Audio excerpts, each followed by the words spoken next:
Ayan mga kakaaraw, makikita ninyo ang mga kangkong. Ayan, mga organic na kangkong. Hindi siya ini-sprayan ng mga pesticide. Ayan mga kakaaraw. Ayan ang mga kukunin natin. At susubukan nating mag adobong kangkong mga kakaaraw.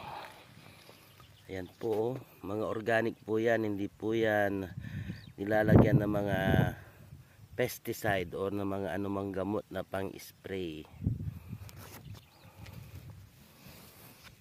Ayan mga kakaaraw, yan ang kukunin natin. Nandito tayo ngayon sa bukid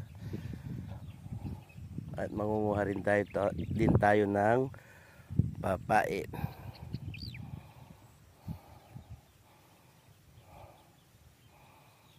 Mga kangkong. At least makakasigurado tayo mga kakaaraw na walang chemicals or anumang mga ginagamit nilang pang spray kontra sa mga insekto. Ayan mga kakaaraw.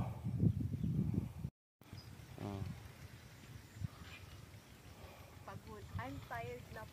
We are tired na and satisfied naman kami, at kahit wala nang papait kaming nakuha, kangkong at ligaw na ang palaya. Yan. Thank you for watching mga kakaaraw. And tayo ay manguha lang ng kangkong. Ayan mga kakaaraw, ang isang bunton ng kangkong. Pero hindi ito kangkong na ligaw. Kami ang naligaw.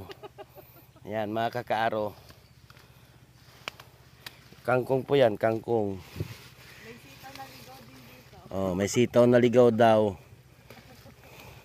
Kangkong po mga kakaaraw, ayan.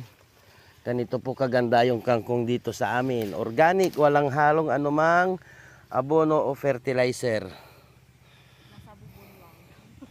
Ayan, nasa bubon lang daw. Mga kangkong dito sa amin mga kakaaraw. Ayan, abutin.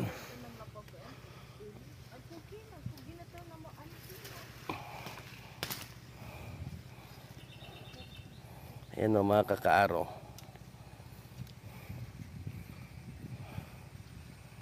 Kikita nyo ang kakapal ng dahon. Sa palengke pagkamahal-mahal, pero dito sa amin pinipitas lang. Hindi po ito kangkong naligaw. Kami po ang naliligaw mga kakaaraw. Mga naliligaw po kami. Ayun. Dahil wala kami na